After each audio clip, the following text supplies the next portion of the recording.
Lorsque toi-même, tu refuses tes origines, eh ben c'est normal que les autres te refusent aussi. Quand on fait Black Lives Matter, quand on fait des mouvements partout, est-ce qu'on dit Black American Lives Matter? Non! Parce que là, on sait qu'on est tous dans la merde. Mais quand c'est uniquement pour leur intérêt personnel, pourquoi ça se divise au final? Pourquoi ça dit non, vous, vous êtes des Africains, vous êtes des blédards, et nous, on est ça. Et vous voyez, ça, c'est vraiment l'une des raisons principales pour lesquelles on n'est pas respecté aujourd'hui. Peu importe ce que l'on fait, on nous traite toujours de façon inférieure parce que nous-mêmes, entre nous, on n'est pas unis. On ne s'aime pas d'abord. Salut les amis, j'espère que vous allez bien, et bienvenue dans cette nouvelle vidéo. Récemment, l'artiste nigérien Burna Boy a fait une déclaration. Et cette déclaration a créé de la colère chez les Afro-Américains. Face à cette situation, de nombreux influenceurs ont pris position au travers des vidéos sur les réseaux sociaux. Et de toutes les vidéos que j'ai pu voir, voici celle qui m'a le plus marqué. C'est pour cette raison que je vais la partager avec vous. Pour ceux qui ne connaissent pas l'auteur de cette vidéo, il s'agit de l'influenceur Karamo. Il est spécialisé dans le développement personnel et compte des milliers d'abonnés à son actif. Je vous encourage à faire un tour sur sa chaîne, histoire de voir si vous pouvez apprendre 2 ou 3 trucs sympas. Un jour, Malcolm X a dit ceci: quand l'homme noir respectera l'homme noir, personne ne marchera sur l'homme noir. La question que l'on se pose aujourd'hui avec cette couleur qu'on a, c'est pourquoi on ne nous respecte toujours pas malgré tous les progrès qu'on fait, malgré le nombre de personnes intelligentes, malgré les célébrités, malgré les génies qu'il y a parmi nous, malgré tout ce qu'on essaye de faire comme combat, pourquoi on ne nous respecte toujours pas? Je te fais un constat très simple. Récemment, tu connais l'artiste Burna Boy, il y en a pas mal de personnes qui en ont parlé très rapidement, qui est un artiste international qui se fait écouter aujourd'hui partout dans le monde. En France, il fait des concerts où limite il remplit des stades tellement qu'il est écouté. Ça, c'est une très grande fierté qu'une personne vienne de l'Afrique et qui commence à être écoutée de façon internationale. C'est pas très fréquent et c'est ce qui est en train de se passer dans la musique nigérienne aujourd'hui et dans d'autres musiques comme la Tanzanie, ainsi de suite. C'est génial tout ça. Burna Boy, Wizkid, Davido, ils sont écoutés même aux États-Unis. Et là, récemment, ce qui s'est passé, c'est que dans une interview, Burna Boy, il prend la parole et puis voilà, on lui pose des questions par rapport à certaines choses. Et là, il répond, il dit que quand les Asiatiques sont aux États-Unis, ils se comportent de telle sorte qu'on comprenne qu'ils sont asiatiques et qu'ils aillent faire des choses chez eux. Donc, ils sont toujours rattachés à leur origine.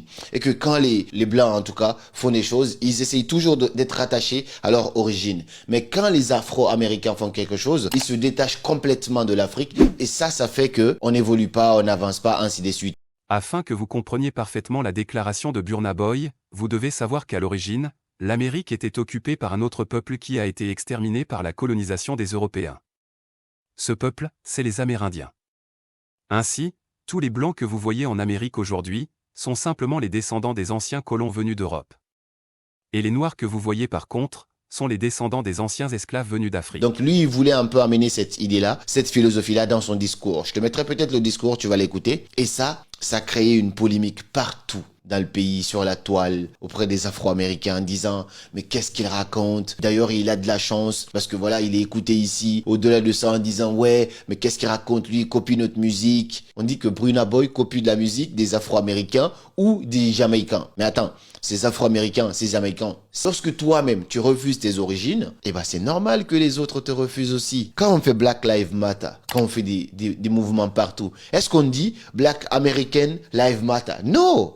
Parce que là, on sait qu'on est tous dans la merde. Mais quand c'est uniquement pour leur intérêt personnel, pourquoi ça se divise au final? Pourquoi ça dit non, vous, vous êtes des Africains, vous êtes des blédards, et nous, on est ça. Et vous voyez, ça, c'est vraiment l'une des raisons principales pour lesquelles on n'est pas respecté aujourd'hui. Peu importe ce que l'on fait, on nous traite toujours de façon inférieure parce que nous-mêmes, entre nous, on n'est pas unis. On ne s'aime pas d'abord. Lorsque tu viens en France, nous, on est noirs, on est là, mais ceux qui sont nés ici vont appeler ceux qui viennent d'arriver des blédards. Donc déjà, entre nous, on met une différence. On ne s'aime pas, on ne s'accepte pas. Lorsque tu pars aux États-Unis, les Afro-Américains te font comprendre que t'es noir, mais t'es différent. Parce que toi, tu viens du bled. C'est pas tout. Lorsque tu pars même dans les communautés africaines, on sait qu'il y a beaucoup de langues parlées. Cette langue-là qui est favorisée va dire, cette ethnie qui est favorisée va dire, non, toi, t'es de cette ethnie-là. Donc, tu te sens rejeté. Donc, rien que parmi nous, sans même sortir de l'Afrique, on ne s'aime pas, on ne s'accepte pas, on n'est pas unis. Et après, on s'étonne en fait. Après, on s'étonne de tout ce que l'on subit aujourd'hui. Il faut qu'on arrête. Il faut qu'on se donne la main. Il faut qu'on comprenne que noir, c'est noir. Et c'est magnifique, noir. Il faut qu'on s'accepte nous-mêmes. En fait, moi, je fais des trucs ici à l'international. Je fais des conférences, je fais tout. Mais ce qui est sûr, c'est que je sais qui je suis. Et peu importe ce qui va se passer, je vais jamais croire que je vais devenir blanc un jour. Ma couleur restera noire. Mes origines resteront noires. D'où je viens restera toujours noir. Et je vais toujours incarner ça en moi. Toujours être fier de cela. Mais si moi, je ne suis pas fier de qui je suis déjà, c'est normal que les autres me rejettent. Dans les communautés africaines, déjà, il y a des ethnies qui ne s'aiment pas. Même des Africains. On sait par exemple, il y a des Africains qui ont un peu la peau un peu métissée, qui ont un peu la peau claire. C'est même pas clair, mais métissée. Un petit peu arabisée et tout ça. Donc, ces gens-là aussi refusent les autres noirs qui sont un peu plus noirs. Entre nous, on trouve que lui, il est plus noir que lui, alors qu'on est tout simplement noir. C'est pourquoi Malcolm X, il a dit que le jour que l'être humain noir, en tout cas l'homme noir respectera l'homme noir, personne ne marchera sur l'homme noir. Tiken Jah Fakoly, il a chanté « Quand nous serons unis, ça va faire mal quand nous serons unis. Ça va faire mal comme les Royaumes-Unis. » Et j'adore cette musique parce que c'est tellement vrai. Lorsqu'on est soudés, personne ne peut nous séparer. Quand c'est pour des causes qui défendent tout le monde, on est tous là parce que là, ça touche tout le monde. Black Lives Matter. Ok, no problem. Mais pourquoi pas dans les autres sens? Pourquoi se descendre nous-mêmes? Pourquoi attaquer Burna Boy? Mais il a raison, moi je pense. Il a totalement raison. Si tu ne revendiques pas tes origines, si tu ne vas pas à la source, tu es en fait au milieu. En fait, c'est ça le problème. Il y a des noirs qui se refusent d'être noirs, qui font tout pour se rapprocher des blancs. Sauf que quand ils sont parmi les blancs les rejettent. On leur fait comprendre que non, tu n'es pas blanc. Même les métis, ceux qui ont des parents blancs et noirs, ne sont pas considérés comme des blancs. Tu vois, il y a des métis qui vont te traiter comme si eux, ils étaient en fait sur une autre planète. Et là, ils se retrouvent parmi des blancs. Et là, parfois, on les fait comprendre que non, t'es pas nous, t'es différent. Et blanc, c'est pas supérieur à noir. C'est juste, faut s'accepter. Accepter où on est. Dieu, il a créé le monde, il a fait des différences. Voici les 5 doigts. Elles sont pas pareilles, mais chaque doigt a son importance. Il y a des blancs, il y a des noirs, il y a des jaunes, je sais pas. On a tous notre importance d'une manière ou d'une autre. Faut s'accepter où on est. Tant qu'on n'a pas fait ce travail-là, on ne peut pas s'en sortir. Il y a une ethnie en Afrique. Et ce qui se passe entre cette ethnie-là, si ça se passait entre nous les Africains, on serait incroyable. Et ils sont en Guinée, ils sont au Sénégal, ils sont au Mali, ils sont un peu partout en Afrique. Ils sont très nombreux, c'est les Peuls. Les Peuls, en tout cas les Peuls de la Guinée que j'ai connus, sont très soudés entre eux. En fait, un Peul, même s'il connaît pas son ami Peul, à partir du moment qu'il sait que lui il est Peul et qu'il parle la même langue, lorsque lui il a un problème, il le défend automatiquement. Parfois, tu te dis ils sont de la même famille alors qu'ils viennent à peine de se connaître en fait. Cette mentalité, ce mindset-là fait qu'ils sont unis, ils sont forts, ils sont puissants. Et quand un Peul artiste commence à faire quelque chose, même s'il n'a rien, les autres viennent le donner de la force. Il y en a qui achètent des voitures, il y en a qui lui prêtent des voitures ou des maisons même pour lui mettre en valeur pour qu'il puisse relever la tête. Et tu vois cette union-là, cette force, cette soutenance que les Peuls ils ont entre eux, et ben si les autres ethnies avaient ça, et si l'Afrique simplement avait cette philosophie-là à l'international, on serait tellement fort. Tu vois ton frère africain qui fait quelque chose, au lieu de lui mettre des bâtons dans les roues, tu lui donnes de la force parce que tu dis ça c'est une fierté, je veux que ça marche. Mais non, au lieu de ça, on se met des bâtons dans les roues. Et je te dis, ce que je te dis là, même moi je subis cela. Je fais des vidéos, j'essaye de porter un petit peu mon continent au plus haut sommet, comme je peux, à l'international, en prenant la parole par-ci, par-là, en essayant de défendre certaines causes. Mais tu vois, toi qui fais ça, tu vas avoir des ennemis, mais ces ennemis-là sont pas blancs, c'est des ennemis noirs, c'est des gens qui aiment pas ce que tu fais parce que toi tu avances, eux ils sont pas en train d'avancer, ils vont te mettre des bâtons dans les roues. Ils sont allés jusqu'à pirater ma page Facebook pour juste que je revienne en arrière. Du coup, on n'aime pas ceux qui évoluent parmi nous. On n'aime pas voir les autres grandir. On déteste Burna Boy parce qu'il fait des choses que eux, ça les touche, ça les dérange parce que quelqu'un qui vient de l'Afrique arrive à faire ça, et ben directement maintenant qu'il dit une phrase, il a pas le droit de dire ça.